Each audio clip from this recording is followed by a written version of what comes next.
Bonjour à tous, vous m'entendez bien? Je ne sais pas vous, mais j'ai l'impression que c'est la rentrée.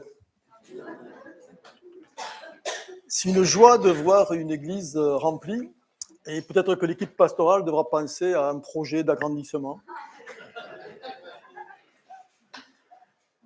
Je vous propose d'ouvrir vos Bibles en Josué 11, c'est entre 10 et 12,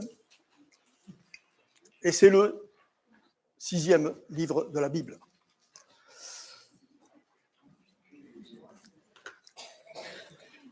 Prions.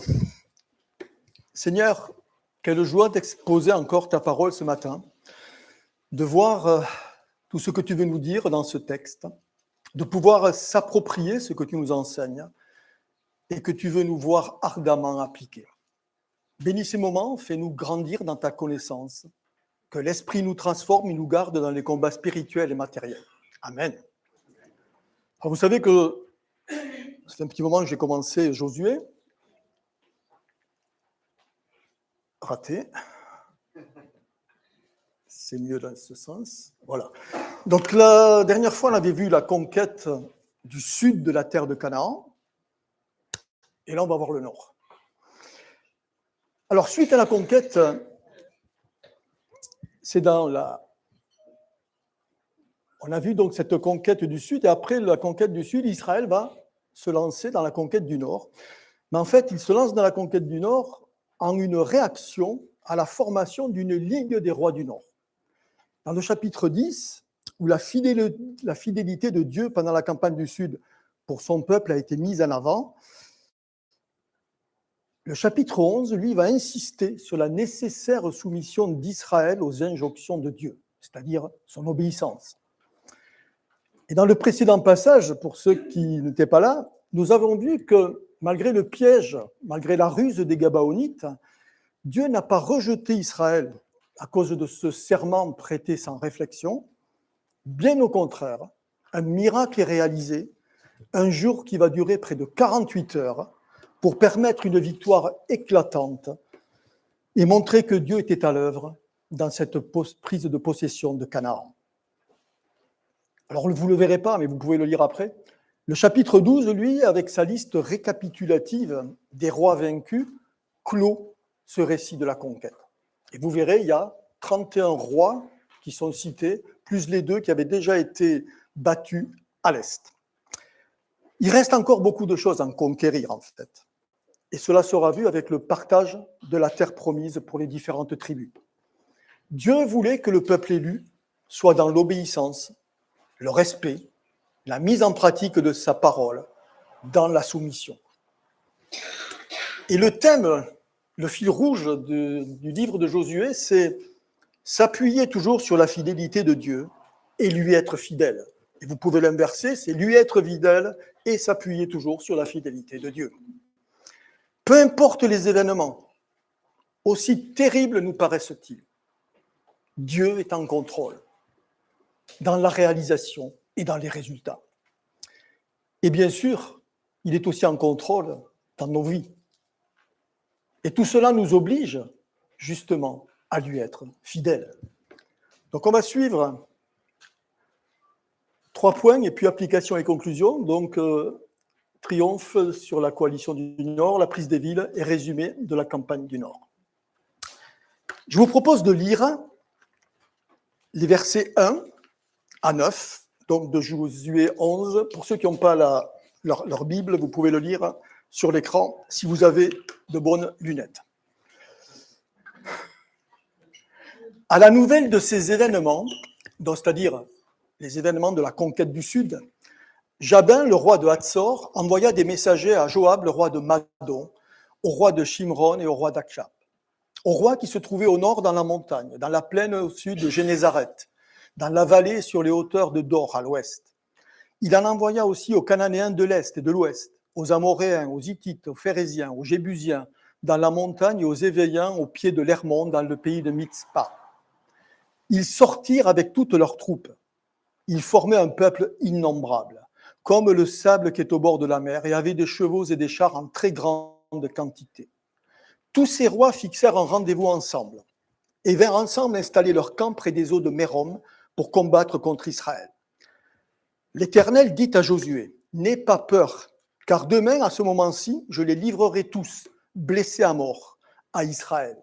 Tu mutileras les jarrets de leurs chevaux et tu brûleras leurs chars. » Josué arriva par surprise sur eux avec tous ses hommes de guerre, près des eaux de Mérom, et ils se précipitèrent au milieu d'eux. L'Éternel les livra entre les mains d'Israël. Ils les battirent et les poursuivirent jusqu'à Sidon la Grande, jusqu'à Misrephoth-Maïm et jusqu'à la vallée de Mitzpah vers l'est. Ils les battirent sans laisser un seul survivant. Josué les traita comme l'Éternel lui avait dit. Il mutila les jarrets de leurs chevaux et brûla leurs chars. Après la déroute du sud, lors du siège de Gabaon, Israël est retourné à Gilgal, le lieu des ressourcements physiques, moraux et spirituels. Et inquiets des succès réalisés dans le Midi, les peuples de Canaan veulent s'associer pour lutter contre Israël. On n'a pas de détails sur la bataille. Nous apprenons que le grand roi de Hatzor est à l'origine de la coalition. La Ligue des rois du Nord a été estimée par l'historien Flavius Joseph à 300 000 fantassins, 10 000 cavaliers et 20 000 chars.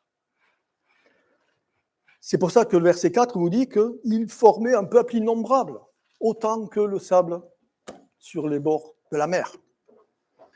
Alors pour Israël, l'issue de la confrontation paraît quand même très défavorable.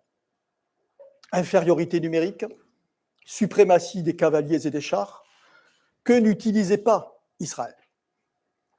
Parier sur Israël ne paraît pas être très raisonnable, à point de vue humain.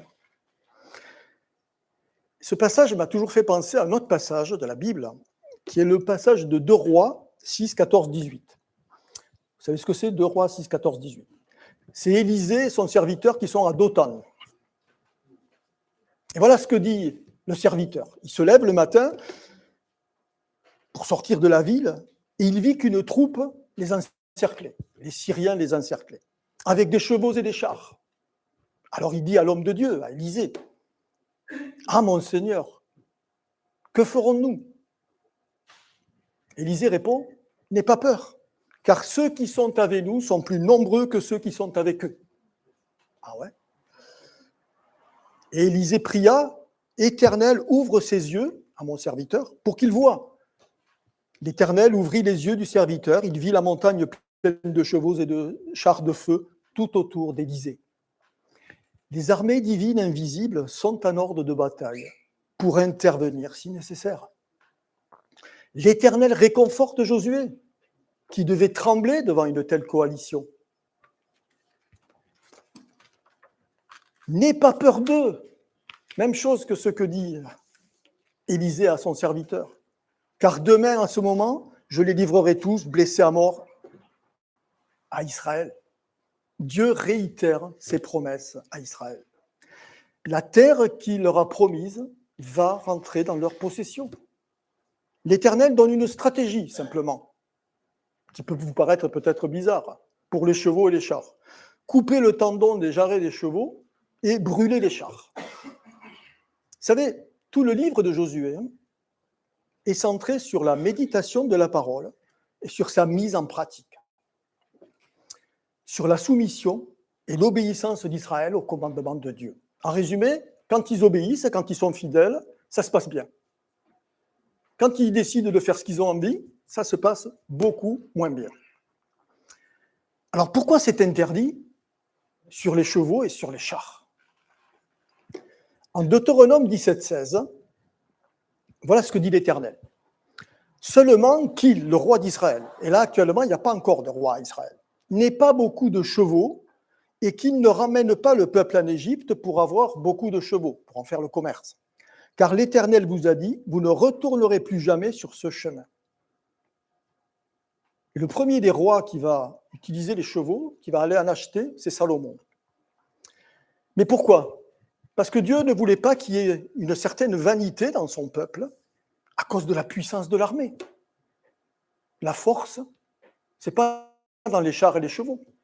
La force est en Dieu. L'Éternel désirait que le peuple ait conscience de sa dépendance à l'Éternel.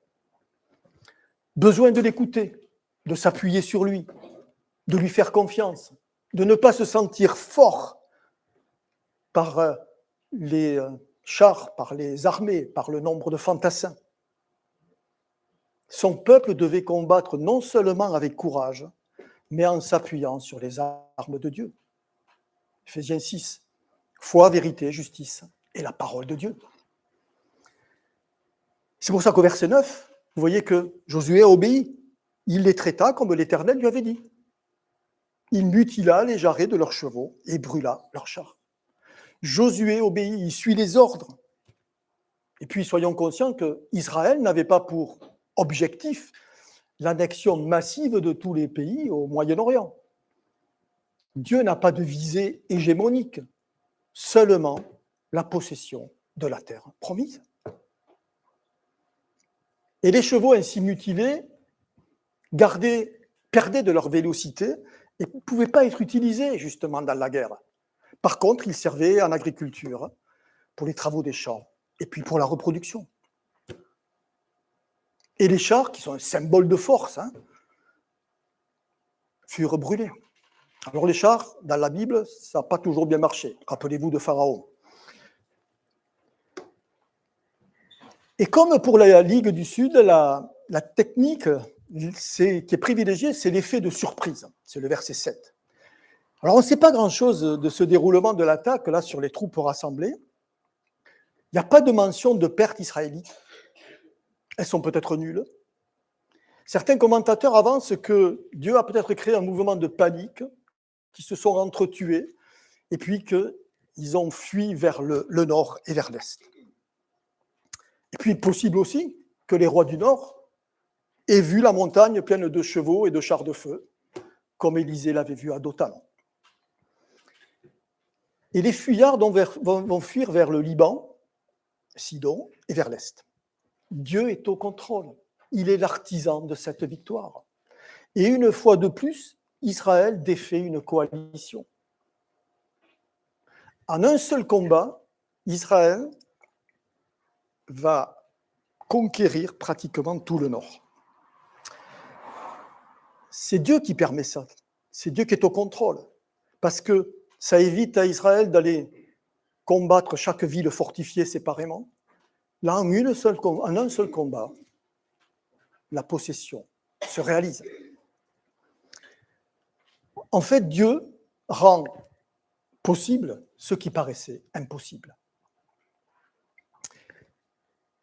Et cette promesse de la possession, elle avait été faite très longtemps en avant. Abraham, Genèse 12 et Genèse 15. Dieu a été fidèle dans sa promesse. Je les livrerai tous, blessés à mort à Israël. Et ça se réalise. Et puis, l'auteur va nous parler de la prise des villes. Donc on peut lire à partir du verset 10 jusqu'à 15. À la même époque, sur le chemin du retour, donc il les a poursuivis et puis ils reviennent. Josué s'empara de Hatzor et frappa son roi avec l'épée. Hatzor était autrefois la principale ville de tous ces royaumes. On frappa du tranchant de l'épée et l'on extermina tous ceux qui s'y trouvaient. Il ne resta rien de ceux qui respiraient et l'on mit le feu à Hatzor. Josué s'empara aussi de toutes les villes de ses rois et de tous leurs rois. Il les frappa du tranchant de l'épée et les voua à la destruction, comme l'avait ordonné Moïse, le serviteur de l'Éternel. Toutefois, Israël ne brûla aucune des villes situées sur des collines, à l'exception seulement de Hatzor qui fut brûlée par Josué. Les Israélites gardèrent pour eux tout le butin de ces villes et le bétail, mais ils frappèrent du tranchant de l'épée tous les hommes jusqu'à leur complète extermination, sans rien laisser de ceux qui respiraient. Josué, verset 15, se conforma aux ordres donnés par l'Éternel à son serviteur Moïse et par ce dernier à lui-même. Il ne négligea rien de tout ce que l'Éternel avait ordonné à Moïse. Le verset 15 nous rappelle comment Josué fait tout ce que l'Éternel avait ordonné à Moïse. Il est dans la continuité de son mentor. Il ne néglige rien de la parole et de ses consultations et de ses prières à Dieu. Les villes importantes furent pillées, mais pas brûlées, pour être plus tard habitées. La seule qui soit brûlée, c'est Hatzor, d'où venait l'idée de la coalition. Dieu ne voulait pas d'une politique guerrière de terre brûlée qui aurait ravagé le pays où coule le miel et le lait. Alors voilà la carte. Donc, tous les rois se réunissent à Mérom, puis Israël a attaqué, il fuit vers Misrépod-Maïm, Sidon et Mispa, et voilà donc toute la région qui a été conquise rapidement. Résumé de la campagne du Nord, versets 11 à 23. 16 à 23, pardon. Mais pour ceux qui veulent recommencer à 11, ne vous gênez pas. C'est ainsi que Josué s'empara de tout ce pays, de la montagne, de tout le Négev, de toute la région de Gozen, de la vallée, de la plaine, de la montagne d'Israël et de ses vallées. Depuis la montagne Pelée, qui s'élève vers Syr, jusqu'à Balgad, dans la vallée du Liban, au pied du mont Hermon. Il s'empara de tous leurs rois, les frappa et les fit mourir. La guerre que Josué mena contre tous ces rois fut de longue durée. Aucune ville ne fit la paix avec les Israélites, à l'exception de Gabaon, qui était habité par les Éviens. Ils les prirent tout en combattant. En effet, l'Éternel permit que ces peuples s'obstinent à faire la guerre contre Israël, afin qu'Israël les extermine sans leur faire grâce, et qu'il les détruise comme il avait lui-même ordonné à Moïse. À la même époque, Josué alla exterminer les Anakim des montagnes d'Hébron, de Débir, d'Anab, de toutes les régions montagneuses de Juda et d'Israël. Josué les voua à la destruction avec leurs villes. Il ne resta pas d'Anakim dans le pays des Israélites. Il n'en resta qu'à Gaza, à Gath et à Ashdod. Josué s'empara donc de tout le pays, conformément à tout ce que l'Éternel avait dit à Moïse, et le donna en héritage à Israël, chacun sa portion, d'après leur tribu. Puis, le pays fut en paix, sans guerre. C'est ainsi, nous dit le verset 16, que Josué s'empara de tout le pays. Il captura et tua tous les rois. Et par contre, on nous annonce que la guerre, contrairement à ce que nous pensons, fut longue, parce qu'on a l'impression que ça s'est fait en quelques jours. Selon les commentateurs, en gros, entre 7 et 10 ans, la conquête. Le livre de Josué couvre une période de 50 ans. Et sur tous les peuples de ce territoire, seul Gabaon a conclu une paix durable avec Israël. Et comme avec Pharaon, Dieu a endurci le cœur de ces peuples de Canaan, afin d'avoir une bonne raison de les exterminer, nous dit le texte.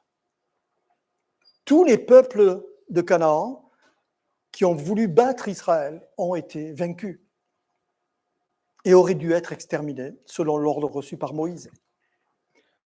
Et puis le verset 21 nous annonce qu'il y a des gros combats contre les Anakim. Vous savez qui c'est, les Anakim? Les géants, exactement, pour les faire disparaître. Certains ont subsisté à Gaza, on en parle tous les jours, Gaza, Gath et Ashdod. C'était le territoire des Philistins. Et le verset 23 donc clôture cette conquête en disant « Puis le pays fut en paix, sans guerre ». Et voilà à cette époque-là le territoire qui a été conquis. Et vous voyez qu'il reste encore la bande de Gaza, Ashdod, etc. Et il en reste encore. Et ça se fera pendant le partage de la terre entre les différentes tribus. Alors voyons les applications. Dieu désire, premier point, des gens fidèles. Josué fut un homme fidèle, d'abord à Moïse, puis avec Dieu, lors de la prise et la possession de la terre promise. Cette fidélité, elle n'a pas exclu des erreurs. Il y a eu des erreurs qui ont été commises. Mais la constance dans la fidélité permet de retourner toujours vers le Seigneur, dans la repentance, le respect et dans l'adoration. Nous avons étudié que Dieu accorde d'autant plus son aide, sa force, sa compassion, son appui, que nous le cherchons dans sa parole, que nous la méditons et que nous l'appliquons. Par quoi?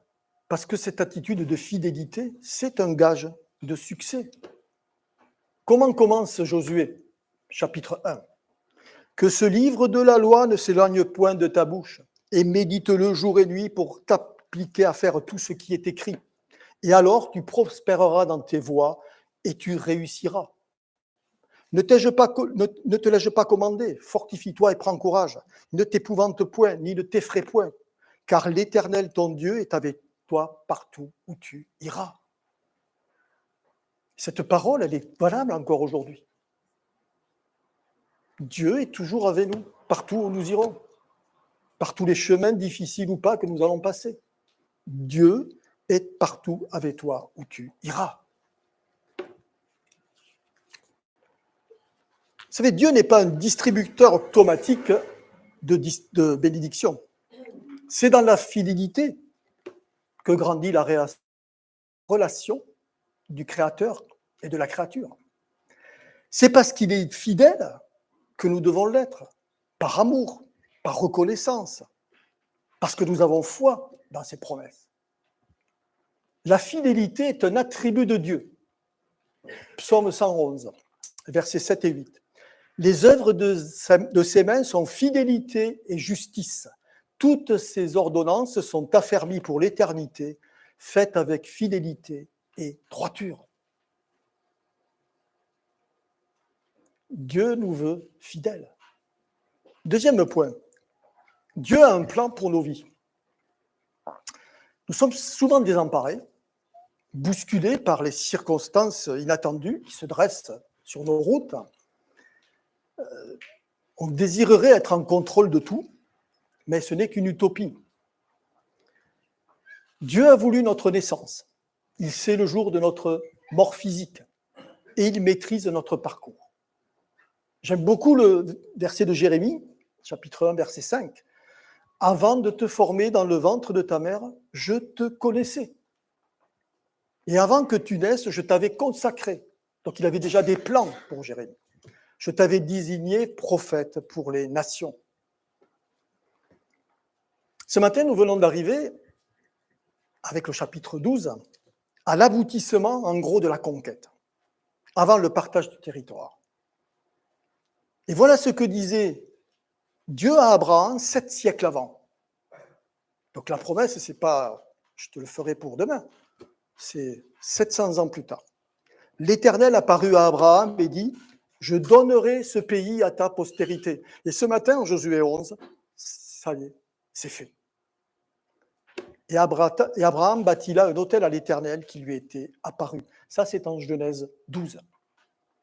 Alors, il y a eu des retards dans la réalisation de la promesse.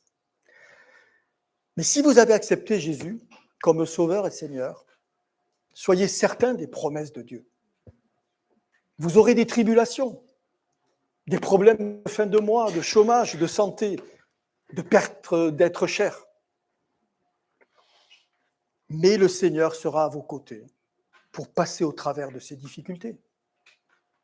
Et comme Josué le fit pour Israël, Jésus-Christ nous fera entrer dans la Jérusalem céleste pour la vie éternelle. Le Fils de Dieu a donné sa vie pour notre rédemption. On a entendu des gens qui ont prié comme quoi on n'était pas parfait. On était pire que ça, on était enfants des ténèbres. Il a donné sa vie pour notre rédemption, notre rachat. Et à la fin du chemin, on aura la résurrection et la glorification. Et en fait, il n'y aura pas de fin. Ce n'est pas la fin du chemin. Il n'y aura pas de fin, puisque nous partagerons avec lui l'éternité. Dieu a un plan pour vos vies. Soyez-lui fidèles.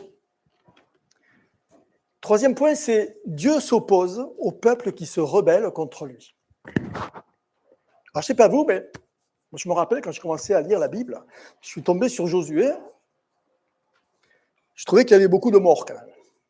Il y avait beaucoup, on parlait beaucoup d'exterminer les gens. Nous avons lu Josué extermina tous ces peuples. En effet, l'Éternel, verset 20, permit que ces peuples s'obstinent, donc il les a endurcis, mais les peuples s'étaient obstinés, à faire la guerre contre Israël, afin, C'est-à-dire, c'est pourquoi? Pour qu'Israël les extermine sans leur faire grâce et qu'il les détruise. Alors des fois, quand on parle avec des jeunes, des gens qui débutent dans la parole de Dieu, mais comment un Dieu aussi bon, aussi juste, aussi sympa peut exiger l'extermination de ses peuples? Vous avez 3 heures. Mais c'est parce que Dieu a horreur du péché. Ces peuples idolâtres vivaient dans le péché, dans les sacrifices d'enfants aux idoles. Et Dieu ne voulait pas que son peuple élu, Israël, soit corrompu par leur comportement, ni leur croyance. En fait, tous ceux qui ont continué de s'opposer à Israël étaient voués à l'interdit. Et Israël accomplissait le jugement de Dieu sur ces peuples pécheurs. Alors c'était valable que pour ce moment particulier. L'Église ne doit pas prendre les armes, les chars et aller conquérir des territoires. On peut aider à ce que les cœurs soient changés. Vous vous rendez compte, aucune ville n'a voulu faire la paix, excepté Gabaon. Et les Gabaonites ont été intégrés dans le peuple de Dieu, avec le temps. Rahab, la cananéenne de Jéricho, est devenue ancêtre de Christ, parce qu'elle avait accepté le Dieu d'Israël. Elle fut sauvée ainsi que les membres de sa famille. Si vous voulez voir ça, vous pouvez aller voir la généalogie de Matthieu, chapitre 1. Le peuple de Dieu n'est pas constitué de gens parfaits, mais de pécheurs rachetés et pardonnés par le sang de Christ. Alors, s'il y a eu des exterminations qui peuvent choquer, c'était dans le but était que Israël puisse croître et prospérer comme son peuple qu'il avait choisi. Et ce fut, en fait, la cause d'une rébellion absolue de tous ces peuples à Dieu qui a fait qu'ils ont été exterminés. Le salaire du péché, la conséquence du péché, c'est la mort. Et la solution, c'est accepter Christ. Il n'y a pas d'autre solution. Puis, 4e point, on parle de géants. Alors, ça peut être notre propre nature, le moi, nos craintes, nos angoisses, parfois justifiées, les situations complexes. Vous savez, David, quand il se trouva face à Goliath, sincèrement, là aussi, il avait peu de chances de vaincre. Mais nos géants ne sont pas des guerriers. Ils ont pour nom solitude, dépression, addiction, maladie, stress, inquiétude, vis-à-vis des fins de mois difficiles à boucler, d'un travail perdu, des factures qui s'amoncellent, des relations brisées, un passé si écrasant qu'il est impossible à l'oublier, trop lourd pour avancer vers un futur qui semble inaccessible. Nous avons tous, à un moment donné, à faire face à des géants. Seul, en général, on n'y arrive pas. Et dans l'armée d'Israël, chaque vaillant soldat se sentait bien trop faible pour aller affronter Goliath. Et puis, je ne sais pas si vous vous rappelez, mais affronter Goliath, c'était que si on perdait l'affrontement, tout le peuple d'Israël devenait esclave. C'est dans 1 Samuel 17. Et que sont les paroles de David à Goliath? 1 Samuel 17, 45-47. Tu marches contre moi, l'épée, la lance et le javelot. C'est-à-dire, ça c'est ce que voit l'homme. Et c'est vrai qu'il avait une épée qui mesurait 3 mètres de haut et qu'il était bien plus costaud que David. Moi, dit David, je marche contre toi au nom de l'Éternel. Ça fait la différence. Le maître de l'univers, au nom de Dieu de l'armée d'Israël que tu as insulté. Tu te rebelles contre Israël. Donc, tu te rebelles contre Dieu. Aujourd'hui, l'Éternel va te livrer entre mes mains. Je t'abattrai, je te couperai la tête. Il ne doute pas, David. Aujourd'hui, je vais donner les cadavres du camp des Philistins aux oiseaux du ciel et aux bêtes sauvages. Toute la terre saura alors qu'Israël a un Dieu. Et toute cette assemblée parce qu'il faut que le peuple participe, saura que ce n'est ni par l'épée ni par la lance que l'Éternel sauve. En fait, la victoire appartient à l'Éternel et il vous livre, les Philistins, entre nos mains. Aujourd'hui, Dieu est le même que celui dont je viens de parler il y a 3000 ans. Soyons-lui fidèles, remettons notre sort entre ses mains. Et les géants qui s'accumulent devant notre route s'écrouleront, selon sa volonté. Nous sommes comme David face à l'adversité. Nous ne sommes pas seuls face aux difficultés. Dieu combat à nos côtés. Je dirais même que souvent, il combat à notre place.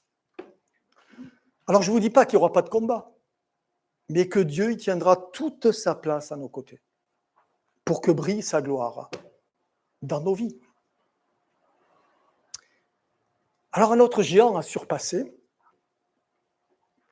c'est le découragement. Alors, on peut être découragé, par exemple, par l'annonce de l'Évangile. Je m'explique. On trouve que ça ne produit pas assez de fruits. On est critiqué, on est moqué, même parmi nos proches, parce que nous nous heurtons au mur de l'indifférence. On a l'impression qu'on prêche dans le désert. L'apôtre Paul a dit à 1 Corinthiens 3,7 « J'ai planté, Apollos a arrosé, mais c'est Dieu qui a fait grandir. » Ainsi, ce n'est pas celui qui plante, ni celui qui arrose qui compte, mais Dieu qui donne la croissance. Quand quelqu'un se convertit, ok, vous avez fait votre part, vous avez planté, vous avez arrosé, mais toute la gloire en revient au Seigneur, s'il y a de la croissance et si les gens se convertissent. Vous savez, l'évangélisation est, je crois, la meilleure école de la persévérance et de l'humilité. Nous ne sommes que des bien piètres ouvriers dans l'œuvre de Dieu, mais il nous a donné l'ordre de nous lever et de faire des disciples. N'abandonnons jamais, comptons sur sa divine puissance pour terrasser le découragement. Et puis, on peut être découragé par les autres.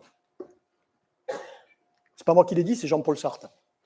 Il a dit, l'enfer, c'est les autres. Mais si vous réfléchissez bien à ce que ça veut dire que ça suppose que chacun de nous est un enfer pour les autres. Moi, le premier. Prions pour que l'Esprit nous remplisse de sa paix, de son amour pour les frères et sœurs, que nous voyons chacun comme une créature de Dieu, fait à son image, pour que tous ensemble nous vivions en harmonie dans ce corps de Christ. John Fitzgerald Kennedy a dit « Ne vous demandez pas ce que les États-Unis peuvent faire pour vous. Demandez-vous ce que vous pouvez faire pour les États-Unis. » Est-ce qu'on se demande ce que nous pouvons faire personnellement pour que la communion fraternelle soit une réalité vécue et non rêvée? Pour que chacun participe à l'œuvre de Dieu, même dans les tâches les plus superficielles, les plus basiques. Et on en revient à Josué.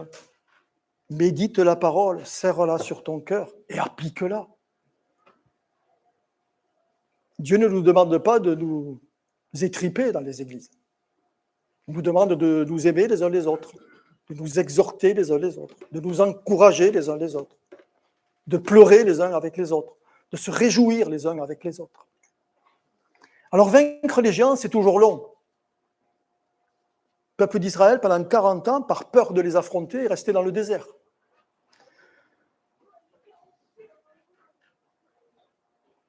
Dieu nous aide à vaincre nos géants. Comme il fut à côté d'Israël, marchons avec confiance dans la puissance de Dieu. Pour vaincre tous les obstacles qui peuvent nous heurter, nous blesser, nous bloquer, qui mettent en veilleuse notre vie spirituelle, par peur, par angoisse, par inquiétude. Dieu est bien plus grand que tous les géants, mais il faut en prendre conscience. N'abandonnons pas, ne sombrons pas dans le découragement et laissons le Seigneur agir dans les cœurs de ceux qui nous blessent, même pour les transformer. En conclusion, vous avez compris que le succès est le fruit de l'obéissance, de la fidélité d'Israël dans la foi en l'Éternel. Parce que c'est lui qui accomplit et qui permet de réaliser la conquête. Dieu est patient, il est persévérant. La possession totale n'est pas encore réalisée au chapitre 11. Comme nous ne possédons pas encore toutes les promesses de Dieu, soyons confiants, elles se réaliseront. Nous sommes déjà vainqueurs en Christ. Nous sommes dans son repos. Des combats persistent, mais la victoire est certaine. Et il reviendra pour régner. Alors attendons son retour dans la paix.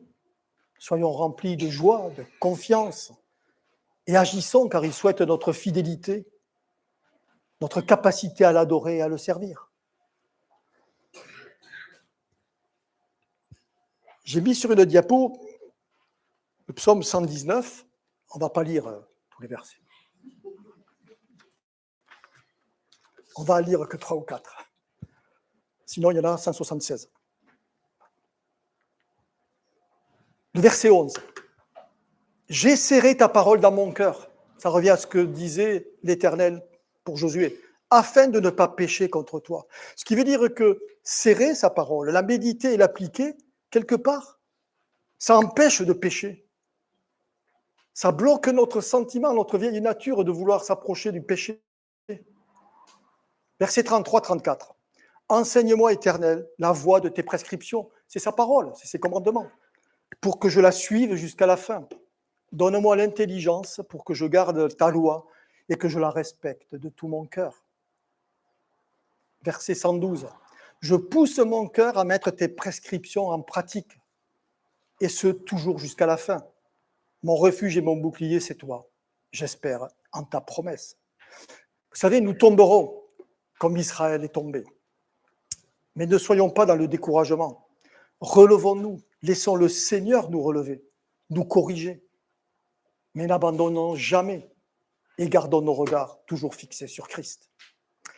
Ce que Dieu veut est que le monde voie Christ en vous, en nous. Amen.